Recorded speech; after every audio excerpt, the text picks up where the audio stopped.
Imar Hussain who sells mangoes. The promised Messiah ﷺ said, "Tell him to sit down. He should not work, he is very young just now." So I was made to sit whilst the others worked on.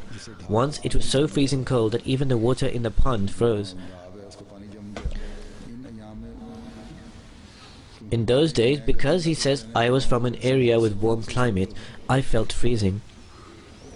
Even the people who lived there felt cold, so those who came from an area where it was normally hot felt even more cold acutely. I was younger than most of those who were boarding there. I would feel the cold when going for Fajr prayers. So Master Abdurrahman B.A., he must have mentioned this to the promised Messiah ﷺ. He came to me and said, "This young child suffers greatly in the cold. Do not take him for Fajr prayers to the mosque." So since then, I was instructed to offer every Fajr prayer in the boarding place. He says, once we went to the stream with the promised Messiah ﷺ. It was Ramazan and I felt thirsty. The promised Messiah ﷺ came to know that many of the young children were observing fast. So he said that they should break the fast, because young children do not need to fast. So upon this we quenched our thirst fully. We departed from the promised Messiah ﷺ and returned to Qadian. Then there is a regard for the sentiments of guests. Guests would come frequently from outside who would desire khurda, that is, they desired the food left over from the promised Messiah ﷺ's kitchen. Because I was the youngest in the boarding area, I used to go inside the house and would prepare myself to bring the food left over upon the people's requests. And by mentioning this to Hazrat al-Mumineen, she would give it herself. Sometimes it was food time, and I would go mention this to Hazrat al-Mumineen and she would give some. Sometimes it was not dinner time, then even then I would convey the requests of the people. So after ordering some pita bread, the promised Messiah ﷺ would most graciously take one morsel out of the bread and would give the rest, which I would happily distribute to those people who had asked for it.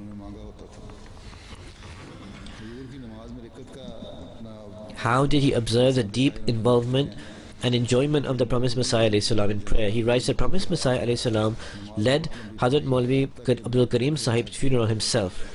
He led a very long prayer to the extent that I became tired standing. Just before the prayer, some clouds gathered and started thundering. The wind started blowing, the dust began to rise. During the entire prayer, from the beginning until saying Salam, large drops of rain fell by the grace of Allah. When Salam was said, the rain halted. After a short while, the sky cleared out. Hazur says that may Allah raise the rank of these holy people. May He always infuse the true spirit of Ahmadiyyat in their progeny. May He also enable us to incline towards self-reformation. May our belief and strength increase. May every coming day instill the love of Ahmadiyyat, the love of the promised Messiah ﷺ, and the love and intense infection of the Holy Prophet ﷺ in us and our generations, and may we always be inclined towards the teachings of the Holy Quran.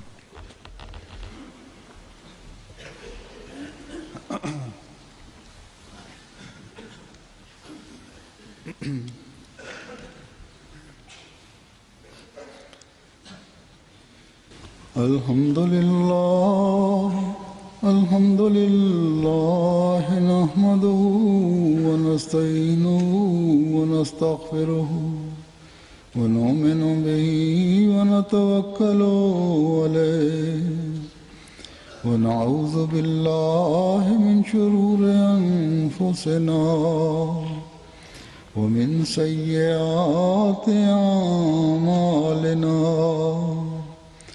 من يهده الله فلا مضل له ومن يضلل فلا هادي له ونشهد أن لا إله إلا الله ونشهد أن محمدا عبده ورسوله عباد الله رحمكم الله إن الله يأمر بالعدل والإحسان وإيتاء ذي القربى